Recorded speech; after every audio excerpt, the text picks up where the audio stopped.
pueden presentar, introducir, aumentar y mantener peligros relacionados a la inocuidad, que es lo que acabamos de ver.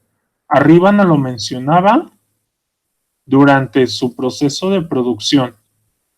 Acá ya nos habla también desde que es materia prima, cuando pasa el procesamiento, pero también peligros que pudieran presentarse en la distribución y en la entrega. Cuando identificamos estos peligros, debemos considerar las etapas anteriores a lo que está sucediendo y la etapa siguiente a la cadena alimentaria. Ejemplo, vamos a analizar lo que pasa antes y lo que va a pasar después. Si estamos hablando de un camión, de un tercero que va a realizar la distribución de distintas presentaciones de crema entera, pero durante el trayecto se le descompuso el compresor, por lo tanto ya no continúa enfriando toda la caja del tráiler. ¿Cuál es la etapa previa a la distribución? ¿O qué pasa antes de que el camión salga a su trayecto? Cuando al almacén llegó la unidad vacía y dicen la vamos a cargar con tales tarimas, va a ser el embarque con destino a Monterrey, Nuevo León. Por lo tanto, vamos a la sucursal de Monterrey y el inventario requiere esto y esto y esto. Entonces, antes de que agarraran la carretera, debió haber estado en la etapa previa del embarque. Lo embarcaron y entonces sí, llegamos a la carretera. ¿Qué pasa después de que llega a su destino? ¿O cuál sería el ideal que debió haber pasado si no hubiéramos tenido ninguna anomalía y llegaba a su destino? Baja todo el producto. Ok, lo contrario al embarque, que es el desembarque. Ajá. Entonces él debería llegar al destino, desembarcar la carga y hacer la entrega.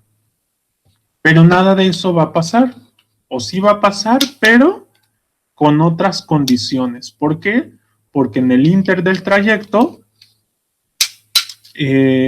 falló el compresor del tráiler. Por lo tanto, comenzó a aumentar la temperatura y la carga o las tarimas de crema rompieron la cadena del frío, por lo tanto ya no se asegura la inocuidad del alimento. Y si se ingiere puede representar un peligro para el consumidor. Entonces, esa situación que pudiera suceder, debemos ver nosotros cómo la vamos a identificar, cómo la vamos a controlar y de qué manera vamos a actuar o prevenir que suceda en el futuro.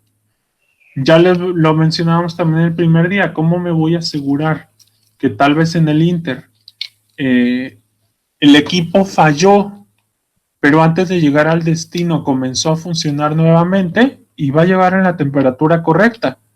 Pero yo cómo sé qué pasó en el Inter, qué variaciones hubo. Pues con algún sensor. Efectivamente, con un sensor o con un termógrafo que me va a ir trazando las distintas variaciones de temperatura que pueda sufrir esa carga. El siguiente punto nos dice que debemos considerar todas las etapas en el diagrama de flujo, que no se nos escape ninguna operación. Hay algunos diagramas de flujo muy completos que incluyen hasta las operaciones administrativas o las operaciones de oficina, todos aquellos procesos que dan soporte al proceso productivo, que no quiero decir que no sean importantes, pero que no afectan tanto a la inocuidad, sino que son únicamente de soporte. ¿Son puntos críticos? No, pero son puntos que si no los identificamos o los controlamos, pudieran afectar entonces sí a la inocuidad del alimento, pero no es crítico, no depende de que si yo puse seguridad de salud del trabajo o no, no depende de la inocuidad en un diagrama de flujo. Pero si yo no cuento con este departamento, sí que puede afectar la inocuidad, porque vamos a tener un incremento en los accidentes o las condiciones de trabajo no van a ser seguras. Y debemos considerar todos los equipos del proceso, instalaciones o servicios en torno del proceso y las personas. La organización debe determinar para cada peligro relacionado con la inocuidad, siempre que sea posible, el nivel aceptable. Nuevamente, hablamos del tráiler, de la carga, de la temperatura. ¿Cuál sería un nivel aceptable de temperatura? ¿Unos 4 grados? 4 grados Celsius. ¿Pero por qué? ¿Porque a ti se te ocurrió? ¿Porque a mí se me ocurrió? ¿Porque lo dijo el vecino? No, pues hay que checar las especificaciones del producto. Efectivamente, porque como vimos previamente, determinamos condiciones particulares de almacenamiento o inclusive de manejo y transporte. Y ahí es donde se determinó que para evitar que se interrumpa o se rompa la cadena en el frío, el producto deberá estar siempre a una temperatura menor de 4 grados Celsius. Ahí es de donde sale todo, no porque lo inventamos. Bueno, entonces, ya que tenemos este punto y que determinamos los niveles aceptables para cada uno de los peligros, lo tenemos que hacer asegurándonos de identificar los requisitos legales, porque también existen así eh, una norma oficial mexicana sobre buenas prácticas de elaboración de alimentos, donde dice ese punto, y reglamentos o requisitos de los clientes.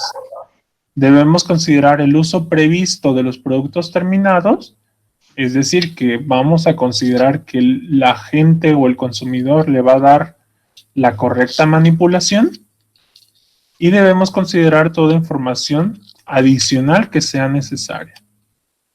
Todo esto que desarrollemos, igual nuevamente, debe mantenerse como información documentada sobre la determinación de niveles aceptables y la justificación de los niveles aceptables. Por eso les preguntaba, ¿quién dice que 4 grados? Bueno, pues tenemos que justificar por qué la bibliografía o qué por cuestiones microbiológicas debemos mantener la cadena del frío debajo de 4 grados Celsius. Ya que identificamos, ya que analizamos, ya que comprendimos todo, viene el siguiente paso. Es decir, ahora vamos a evaluar. Lo que no se mide, no se controla, y lo que no se controla, no se mejora. De nada me sirve a mí identificar por qué, de acuerdo a la bibliografía, debajo de 4 grados Celsius se ralentiza el metabolismo de los microorganismos, por lo tanto se reduce la fase exponencial de reproducción, bla, bla, bla. De nada me sirve saber yo todo eso si no evalúo la consecuencia de que se rompa esa cadena de frío. O si yo no evalúo el peligro de que esté mi trabajador en la cortadora sin el equipo de protección personal. Por eso es la importancia de estos aspectos. Vamos a hacer la evaluación de los peligros relacionados, obviamente, con la inocuidad de los alimentos. Por lo tanto, debemos determinar si su prevención o reducción a niveles aceptables es esencial. ¿Qué quiere decir? Yo les hablo más de seguridad y salud en el trabajo, pues porque es mi lleno, es mi 100% de los sistemas de gestión.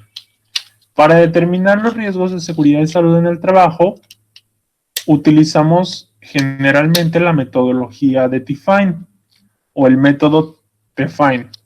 Este método, a diferencia del binario, por ejemplo, el binario utiliza únicamente la consecuencia de que suceda y también busca, digamos, la intersección de el peligro al que nos estamos exponiendo.